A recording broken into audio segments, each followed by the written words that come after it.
Welcome to Two Humans Talking, the podcast where we discuss the challenges of staying healthy in today's modern, fast-paced world. I'm Tiffany Sims, your burnout recovery expert and holistic wellness coach, and today I am honored to be here with Margo Arrowsmith, who is a psychotherapist who works with older patients as they are transitioning through the different challenges in their life as we age. And I am very excited to be chatting with you today and hear all of the wisdom you have to share.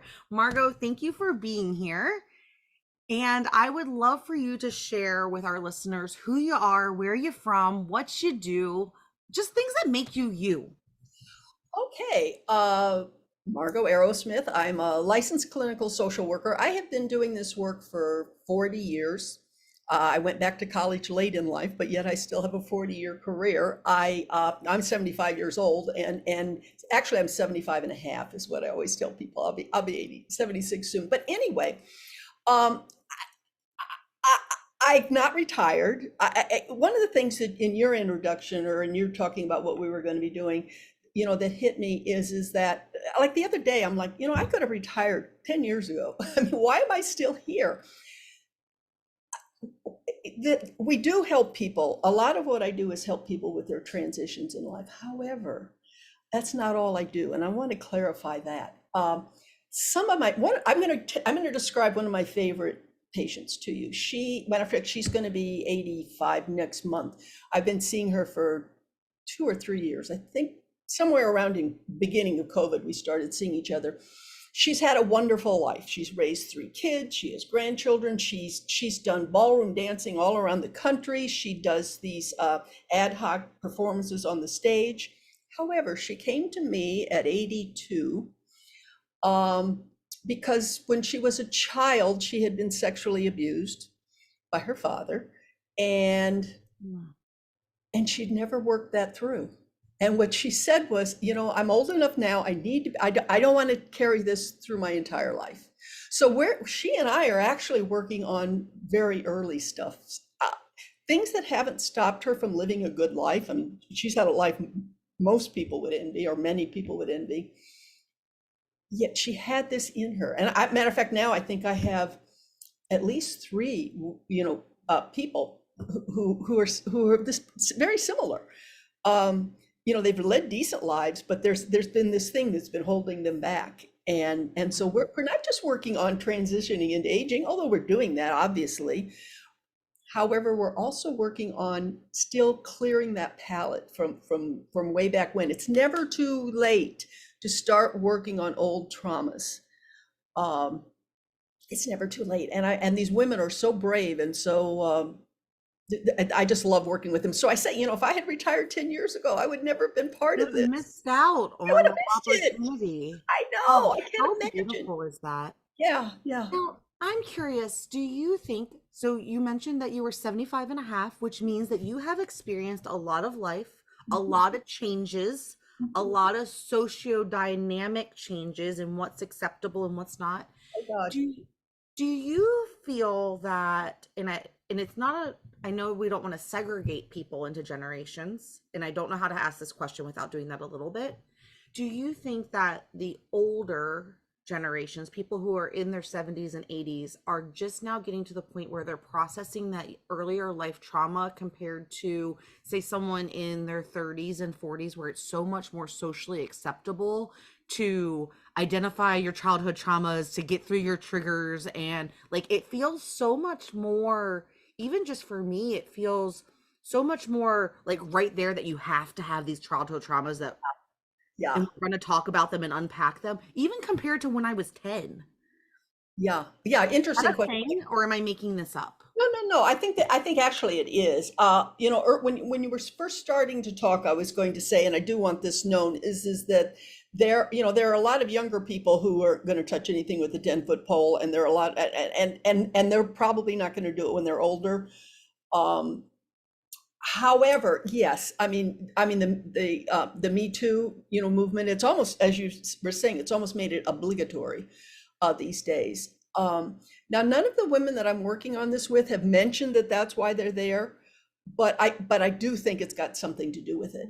I'm also now. I grew up in Iowa. I forgot, but I spent a lot of years, and this is where I got my training in the Northeast, in metropolitan New Jersey, which is kind of like Manhattan, only, a suburb of Manhattan, basically. And now I'm in North Carolina. And I think also a part of it is it's where you are. I mean, when I was in New Jersey, I mean, and especially when I went into Manhattan to go to school, I went to Hunter College, which is I'm very proud of. But anyway, it was almost like, what do you mean you haven't been in therapy? Huh? Not exactly. So some of it is, yes, some of it is time frame. Some of it is also where you are and where you've been. Some of it is ethnicity. There's certain ethnicities that still are very, you don't do that because we don't need that, and there's something wrong with you if you do. So there's a lot of things that go. I'm laughing at that because it just reminded me. I saw a TikTok, an Instagram reel or something, and it was this woman, and she happened to be Black, and she was like, "White people, you've been gatekeeping therapy this whole time. I've been carrying this baggage around my whole life, and you've just been letting it out to the world, and no cares. Why didn't you tell us about therapy?" I love that. I was like, it was a little bit of culture shock though, because I didn't realize that was an ethnic problem where like certain communities and ethnicities, maybe it wasn't a resource available to people, or it was frowned upon in those certain communities. I'll tell you, and in my graduate school, and I was in New York City. We were a very, I'm trying to think. I think there was one guy who was Black. So part of the problem with that also is that there's not a lot of people they can go to. And I have some African American people. I've had them. I have one now who's she's working through childhood trauma.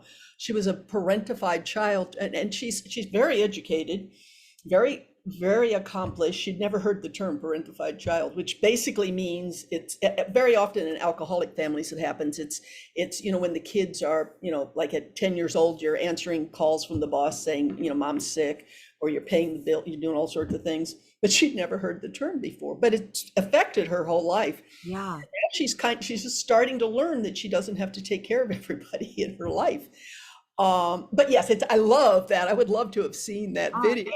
And it's one of those like uncomfortable laughs because like it hits you right in the face, and then you're like, and you chuckle because it's funny the way she was reacting about it, and then it's like the reality of what really was happening. You're like, oh my God. Yes. So it was like that double-edged, like funny humor reality check, and you're like, oh, I didn't know. One of the challenges that people like me have had, since again there are so few African American therapists, still are.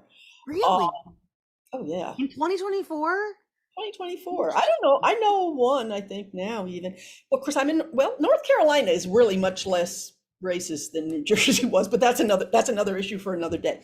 But so there's this line that you walk between, I know something about your culture. I would like you to teach me your culture. However, so I know it's different for you, but it's got to be handled very sensitively. Let's put it that way.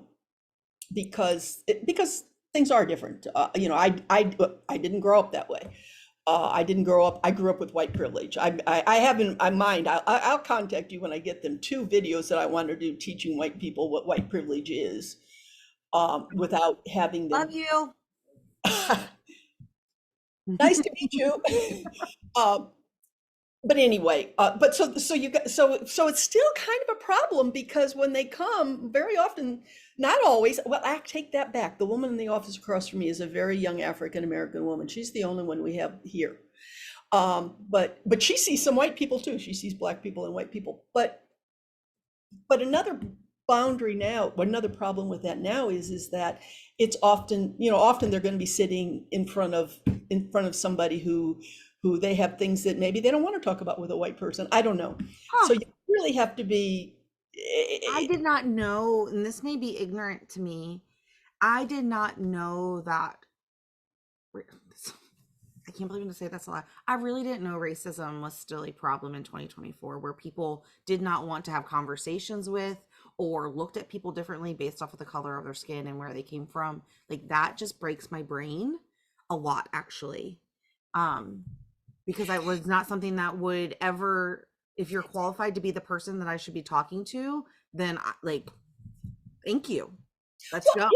there are people, for instance, who prefer to have women over men or men over women. I mean, there, you know, we do like, you have to be careful that when I was first starting out doing clinical work, my first job, you know, doing clinical work with real patients, real private clinical work, was I got hired by this guy who had a practice. It was called Center for Identity Development. This was the 1980s, mid 80s, and AIDS was first coming out. But he was gay, and he had a partner who was a lesbian, and she was leaving. That's why he needed to hire me. And so I said to him when I was interviewing, I'm like, and he liked me and I liked him, and I was all excited. I was like, but you know, I'm straight. Is that going to be a problem? Because all of the clientele were gay, all of them. I mean, that was the whole point, because back then they had no place to go, because a lot of therapists thought that being gay was the problem. So that's why the place existed. So I said, you know, will it be a problem? And I'll never forget what he said, especially since, again, it was the 80s. A lot of people were still afraid to come out. AIDS was a big thing, which of course made it even harder to come out.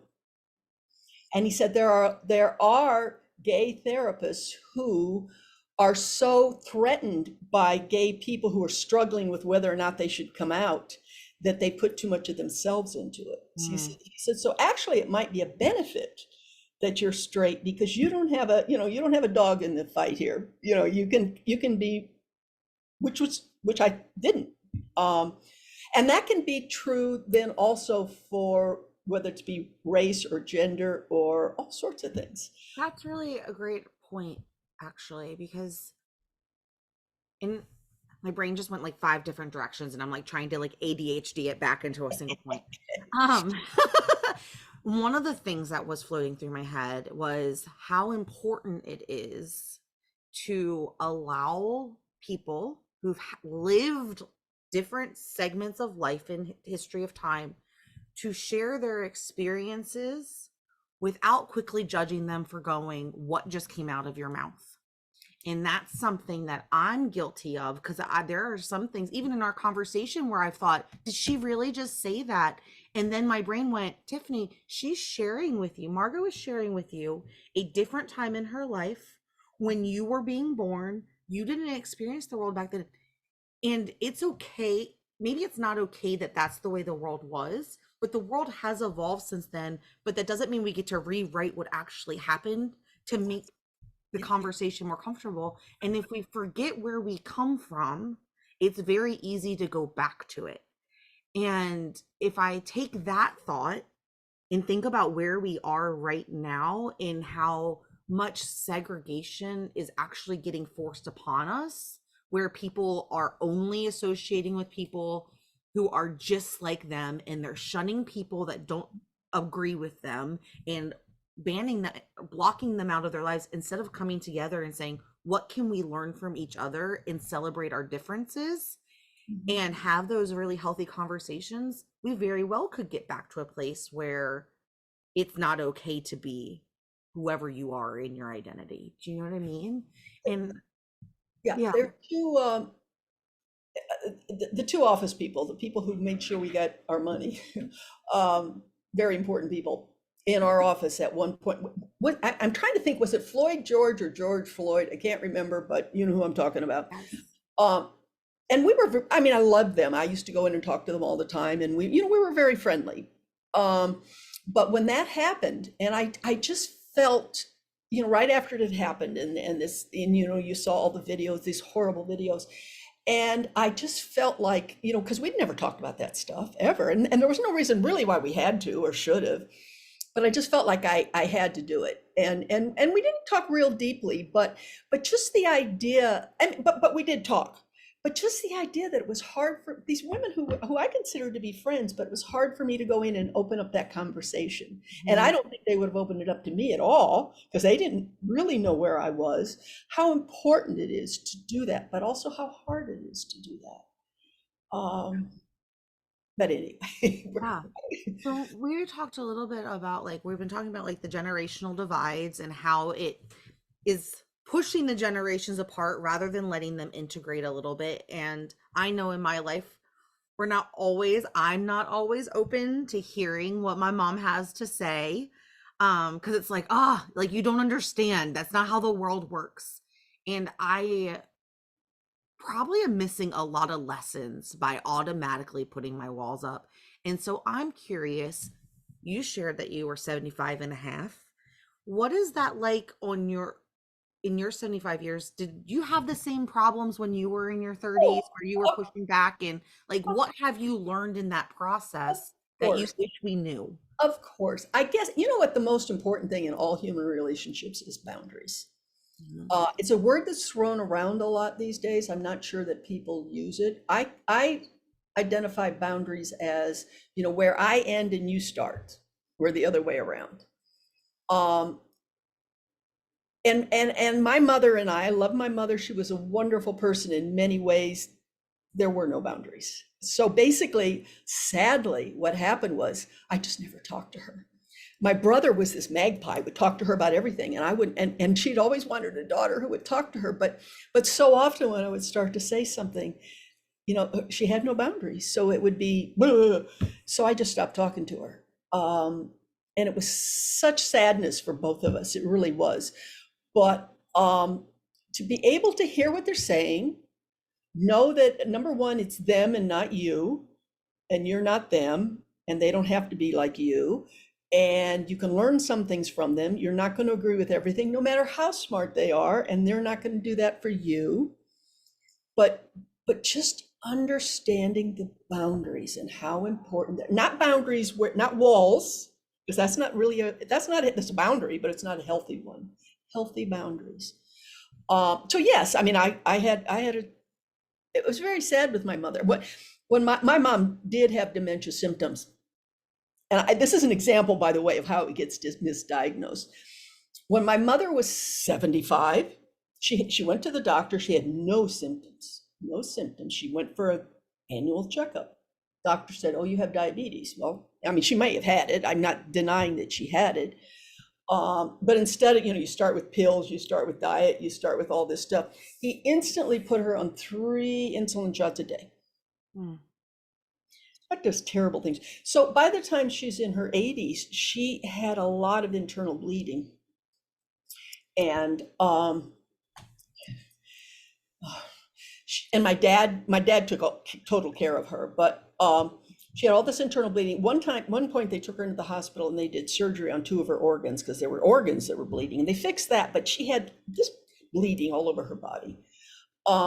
And she was what people would do. I never say you have dementia symptoms, because there really is no such thing as dementia. It's dementia symptoms. But anyway, she had dementia symptoms badly. But every time they would take her into the hospital to give her a transfusion, she would come back and she was almost as good as new. Hmm. For days after that, you could talk to her like it was 40 years ago. But yet the doctor still insisted she had Alzheimer's. She didn't even have the symptoms of Alzheimer's, but they still insisted she had that. What's the difference between dementia and Alzheimer's? Well, this is an explanation that I like. Is dementia symptoms, but dementia is where you forget where you put the spoons. Okay. Alzheimer's is where you forget what a spoon is. Okay.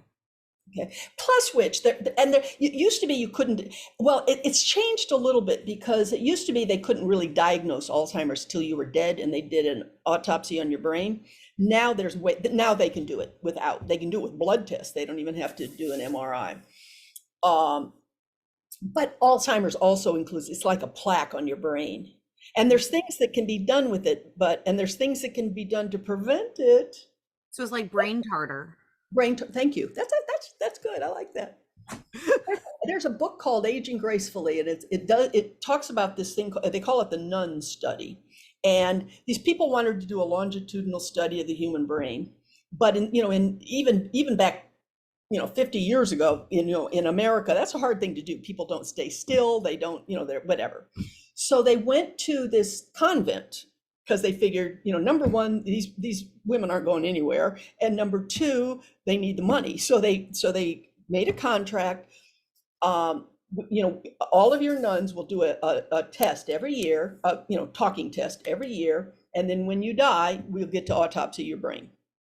So the book starts out with, there's this nun who's like 102, and she's doing her test, and they're asking her all these questions, and she passes it with flying colors, flying colors. And she was 102. So, a few months later, she died. And they did the autopsy, and they found out she actually had Alzheimer's. But these nuns lived their lives in a way, and you have to read the book to get onto it. They lived their lives in a way that challenged their brains so much that while they did, well, and it's also here, it's like, with spark plugs. So it's like your brain is like this, the left, and it's got to get together like this. And one of the things the plaque does is, it splits it apart. Anyway, so she had the plaque, she had Alzheimer's, but her whole life she had been doing so much things that challenged her brain that new neurons had grown over it. That's so cool. Isn't that cool? Now, so cool. And there's things like a lot of these games that you can do, help. Things like if you're right-handed, brushing your hair and your teeth with your left hand. And look, there's still people who probably would have the symptoms anyway, but those things help. So if I have symptoms of dementia, and you were saying that a lot of times it's misdiagnosed or overdiagnosed and it's not the thing. Like, how do I know, and how do I First place, if you had those symptoms, they do a UTI test. They do for my brain? No, they'd see if you had a UTI. Okay. Again, remember, dementia symptoms are different from Alzheimer's. Okay. Okay. And Alzheimer's, you're not going to get till late in life. First, but everybody's worried about getting Alzheimer's. People are more worried about getting Alzheimer's than they are worried about getting cancer. If you're in your 90s, the amount of people that get Alzheimer's in their 90s is like 10%. In their 90s. But everybody's so afraid they're going to get Alzheimer's, and they make all these life decisions. They give hundreds of thousands of dollars to a CCRC because there's a 10% chance that someday in their 90s, and they might not even live to be 90. You know what I'm saying? My mom is one of these people. But I'm starting also to say, works in a nursing home, so she has a lot of patients who are. Mm-hmm. Okay. Well, but I wanted to get back to, though, if you were to have symptoms of dementia and you were to go to the doctor, they would say, oh, well, first they do a UTI test, and then they'd say, well, what kind of medication are you on? Is that in or out? They'd say all these things. Are you depressed? They do all these things. So what I tell people who are older, if you or a loved one, if a doctor tells you that you have dementia, the first thing you say to that doctor is, if I were 45 years old, what else would you be looking for? Because I want you to look for those things now. Like with my mother. If they would have had to give her a whole lot of, because of she eventually bled to death, but and in her late 80s, by the way, but and I think it was because they started her out with that massive doses of insulin, which is terrible things to your body. But anyway, I really think that's a really great thing for maybe children of parents who might be entering those stages where they're getting that conversation about, mom or dad, they're showing symptoms of dementia, for them to speak up and say, if I was expressing these same symptoms and problems, what would you do for me? Exactly. That's a good way to say it. I had a woman who came in here. She was in her 80s. She was 84, and she's one of those women. She was 84, very slim and looked great in gray hair, and she was just one of those. Some people really rock the gray. Like, oh my God, they're gorgeous. I don't have gray hair.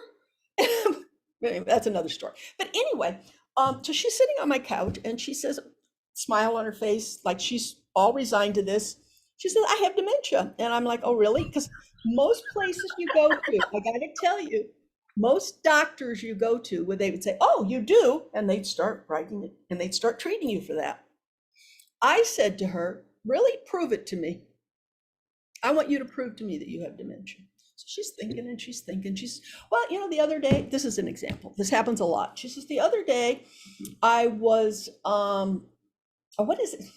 I do have some memory lapses sometimes. What is it when you're soaking meat in a sauce before you cook it? Well, anyway, Marinating. She Dating? said, I was looking for a marinating pan and I couldn't find it. I'm like, oh, okay, maybe. I mean, maybe, because, it happens. Well, as I questioned her more, it turned out that her entire life, she had a very bad habit of not putting things back where they belonged. She couldn't find the marinating pan most of her life. But suddenly, now that she's 84, oh, I got dementia. Oh, and the problem there is that then either it, like, for instance, if you have a UTI, you're not getting treated for the UTI because they think you got dementia, which is That very, makes no logical sense to me. yeah, yeah, And I'm it's a lot also of, very curious how UTIs are linked to dementia. well, That correlation. it's a long story, but they get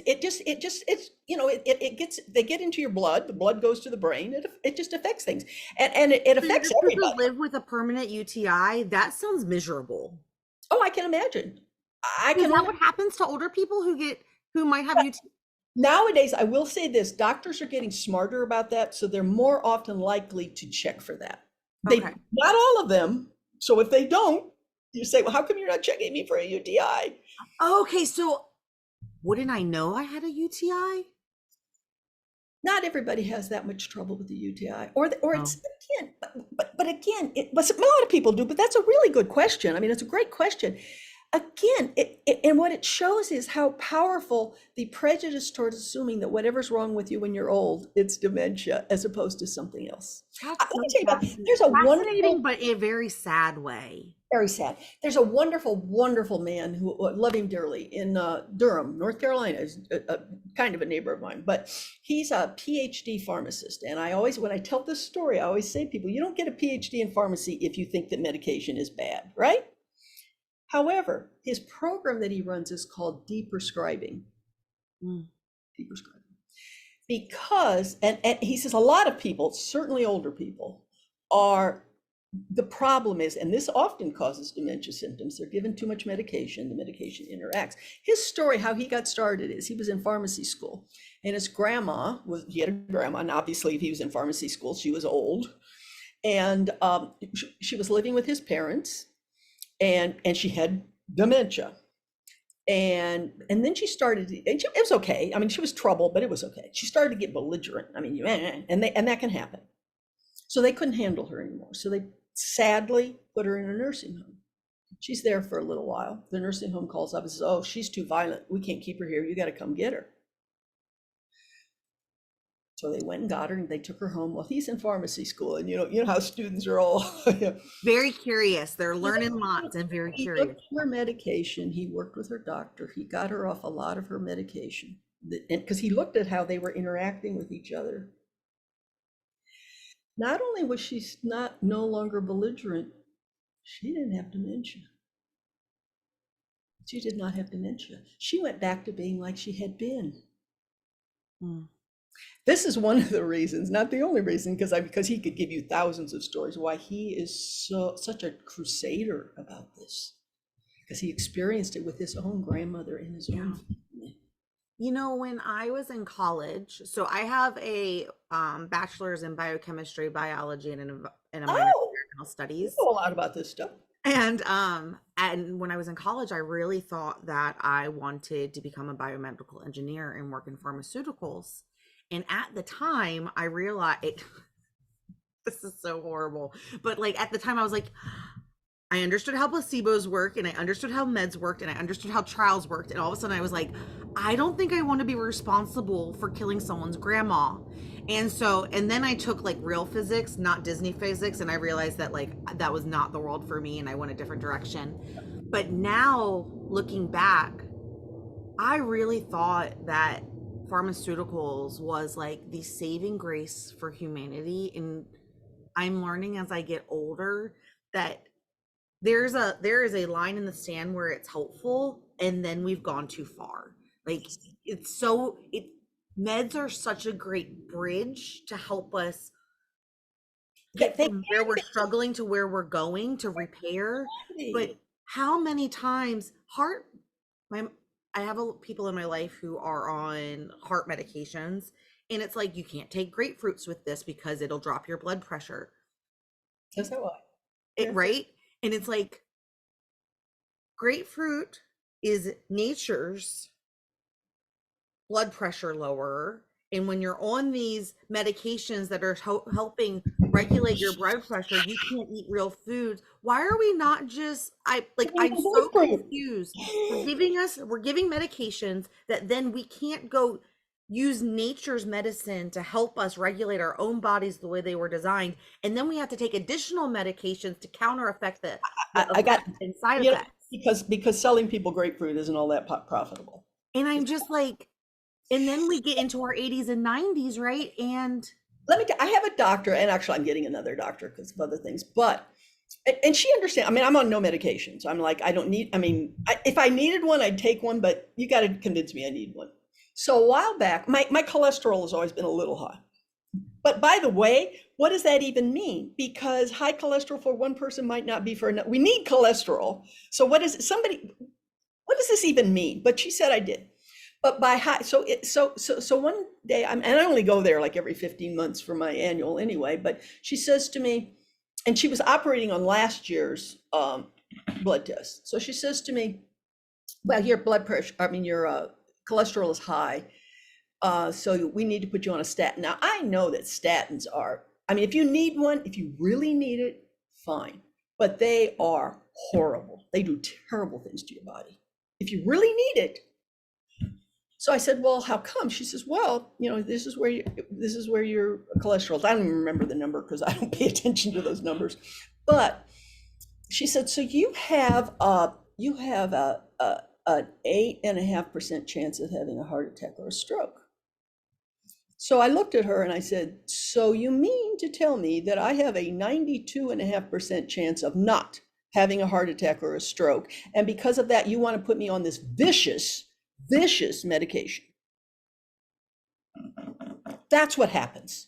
That is what happens. And that's what, I mean, again, for people where it's off the charts and they really are in danger, great, give them a statin, because as bad as a statin is, you know, at some point it's like it's either a statin or right. I was like there. And frankly, nope, I'm not doing it. I'm just really excited that my future of what perfect health care services looks like, if I got to wave my magic wand, it's that we have learned to merge traditional Eastern medicine with Western medicine for this like holistic approach where we're really relying on the body and the earth to like for our homeostasis, and we're using Western medicine when we have fractures and car accidents and when we need the extra help. Yes. To live like antibiotics, I mean, when they first started, I mean, people were dropping dead all over the place because infections could, gift, right? I mean, not everybody who got an infection did, obviously, because everybody would have been dead, but it was very bad. So fine, they discovered, I think penicillin might have been the original one, but then they started passing penicillin out like it was candy, and then suddenly everybody's, you know, building a resistance to penicillin. And now, all of our digestive systems are ruined because we've had so many antibiotics. Yeah. So, but I love Western medicine. I think it has a time and a place, but it shouldn't be the first. It shouldn't be the first thing every time. Yeah. And even with me, I mean, yes, I mean, with the, 8% chance of having, and actually, it's Dion Canterbury, by the way, is the name of the pharmacist in Durham. If anybody wants to look him up, he's wonderful. But I was telling him that, and he says, well, it's actually really, because they kind of doctor it a bit, so it's actually really 8, not 8.5, because he already knew about this. But again, for all she knew, that 8% was actually good for me. She wasn't looking at that. But she wanted me to go on this very, very, very bad medication, which should only be in dire circumstances. But again, it's very profitable. So if I have an aging parent, or say I'm someone who has lived a few more years, what are some questions I should be asking when I'm going to the doctor to make sure that I am being my own best advocate? Like, what are you seeing in your practice that's helping people the most? Well, one of the things, first place, and I know we're all really busy today, and I know that if, just because you look up something on the internet doesn't mean you got good advice, because there's a lot of junk out there, so it makes it even harder. But we have to know what, we can't just go to a doctor and say, tell me what to do. You know everything, tell me what to do. We can't. We have to have doctors that will work with us. For instance, in that case, I mean, I was fine and I was too low, but let's say I had 15% chance to have a doctor who would say, well, that still seems kind of not that high to go on a statin. What else can we do? Let's you and I, doctor, work together. So you want to know if you got a doctor that's going to work with you. Mm. Do you know who Norman Cousins is? Mm-mm. Okay. He wrote a book, which you should read this book. It's a little tiny book, but it's called The Anatomy of an Illness. I think it was in the 1980s, or it might even have been 70s. He lived in Manhattan, and he went to his doctor. He'd been sick. Turns out he had a very rare disease, and because it was very rare, they didn't know much about it except that it killed people pretty quickly, and there was nothing they could do. And so the doctor said, well, basically what you can do is go home and, write your will, make sure everything's in order. Well, he didn't like that. So what he did, well, first thing he did though, he went out and found a doctor who would work with him. Now, one of the things he did was to take massive doses of vitamin C. Now, we don't know that massive doses of vitamin C are really going to cure a disease, but he did it. But the other thing he did, and this is what he's known for, he decided, and by the way, it's since been tested that it's correct, that laughter, in the old Reader's Digest, they had a column that said laughter is the best medicine. Often it really is. And they didn't even have, DVRs, or, weren't, they weren't even in anybody's dreams at that time. So Right. he bought a projector, big clunky projector, and he would go to the New York Public Library where they had movies you could rent. And at that time he'd get like a Marx Brothers movie, and on these big reels, I mean, it would, 50 pounds of movie he's carrying back to his house. But he did this thing with himself where every day of his life he had to laugh at least an hour a day. And I think about love how hard that. that was to do back then than it is today, because today, all we have to do is, it's right there for us. Oh, that's He fantastic. finally died. I forget exactly when he died, but it was sometime in the 21st century. Laughing an hour a day. That's actually, you have to consciously put yourself in environments to And have joy they've and actually laughter. done studies and tests that they might not even believe in what he's saying, but they've done studies and tests that, in fact, yeah, it really does. Well, first place, just having all those endorphins, that helps you. Yeah.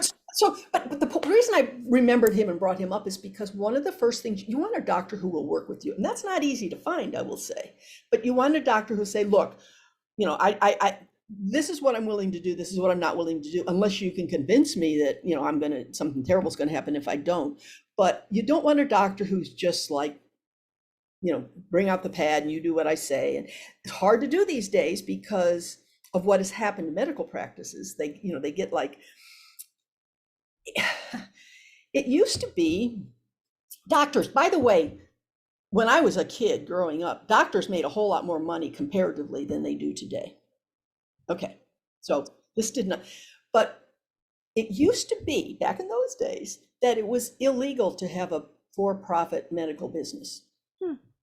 Now, and when I was a kid, the community hospital was owned by the community. St. Mary's Hospital was owned by the church. University Hospital was owned by the university. Today, those are all owned by massive corporations. Okay, but what they also started doing in the 90s, and they're still doing it, they would go into like a private practice where it was just maybe one person, but maybe a group of people who've gotten together to form a practice together, and they would go in and they'd say, oh, you know what, we'll take care of all the paperwork. All you have to do is be a doctor, and we're going to give you all this money to do it. So these doctors would sell their practices. And then the corporations would come in. Oh, and by the way, you can only see people for 20 minutes or 10 minutes. For this diagnosis, you can only see them for 10 minutes. And that's a lot of the problem that we're having today. It's not so much the doctors, it's that the doctors are owned by corporations. The corporations tell them how often and how We much. all work for someone. Well, doctors didn't used to. Doctors used to work for themselves. And when they were working for themselves, I mean, they were still busy. They made more money than they do today. So it's not like, because when I say, well, it used to be illegal to have medicine be for profit, they made more money when it wasn't for profit. But anyway, but if somebody came in and you had a thing and they wanted to sit and talk to you for an hour, they could do it. It was their decision. It wasn't the decision of some CEO 1,000 miles away. But anyway, but you can still find you can still find a doctor who will say, and a lot of people say, oh, I don't want to go to a physician's assistant because they're not real doctors. I think in many ways it can be better because they're allowed more time to be with you, number one. And they go to almost as much schooling, like almost as much schooling. And a lot of the extra schooling the doctors get is not necessarily better anyway, frankly. I mean, and that's a really good tip though, Margo, is that that's a really good point, and I never really thought about it that way.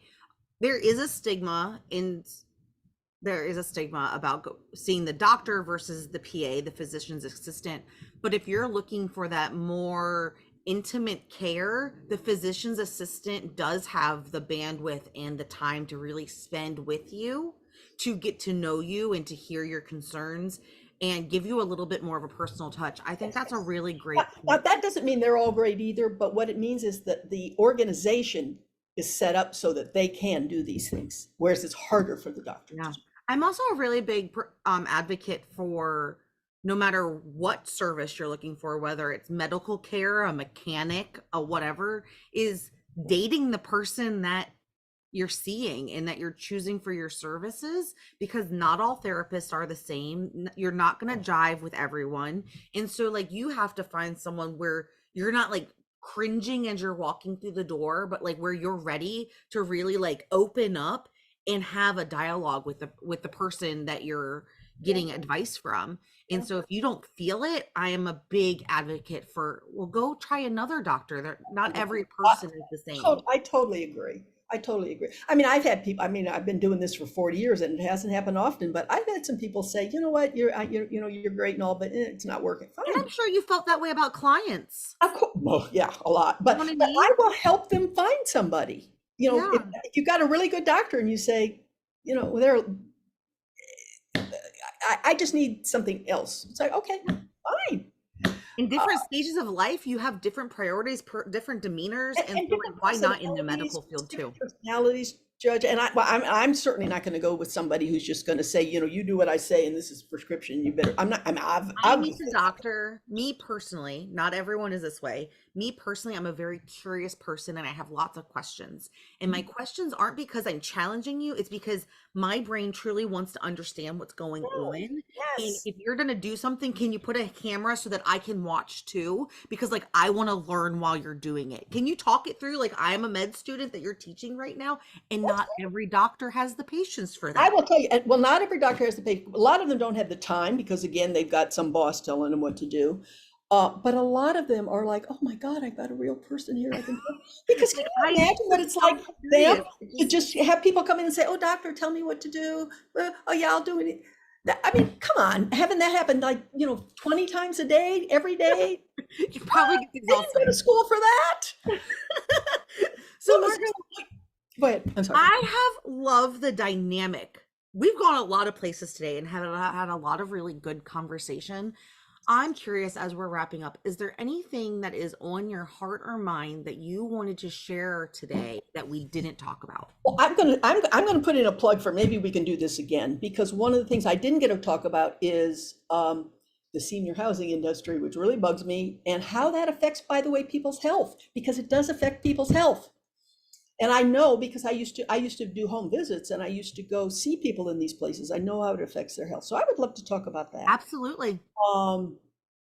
But again, just know, however old you are, that you got to have a doctor that's working with you. You've got to have a doctor that's respecting you. But ask them again, well, like you said, your question of, explain this to me, that would be like, well, explain to me why you're saying I have dementia. Oh, it's because of, well, could that also be something else? So we're really talking about the same thing here. Yeah. Which also gets to one of my other passions, which is anti-ageism, not anti-aging, anti-ageism, and having generations work together. And obviously, I think, we have been a really great example of, and a role model for how to do that, because there really hasn't been any, it just hasn't come in, I don't think, to our conversation, because it didn't need to. But often with two other people of our ages, it might have dominated the whole conversation, and it didn't. So that's great. Well, thank you so much. How do people connect with you, Margo? Okay. Well, first place, I would like everybody to go to YouTube. My YouTube channel is called Age Out Loud, and and there's some wonderful stuff on there. But the one that I want everybody to see is the playlist. I think it's something about dementia. I think it's just because you're old doesn't mean it's dementia. There are 13 videos on there that I want everybody to see. I would love for people to comment, by the way, and like, and if you want to follow me, that's great too. But you heard it, ladies and gents. If you are, maybe you have an aging loved one and you're not sure if something is normal or what to do or how to have those conversations around maybe dementia, or maybe there's something else. Margo has a lot of experience. Feel free to email her. She is more than happy to help our audience answer a few questions to make sure that you are on the right path. And be sure to email her the word blog to get the first blog article that she writes for the Age Out Loud community. And with that, Margo, I am so grateful for our time together. I learned so much, and I cannot wait to chat more with you in a future episode. I'm really this is the way it should be done, and I'm really looking forward to talking to you again. All right, bye everyone. See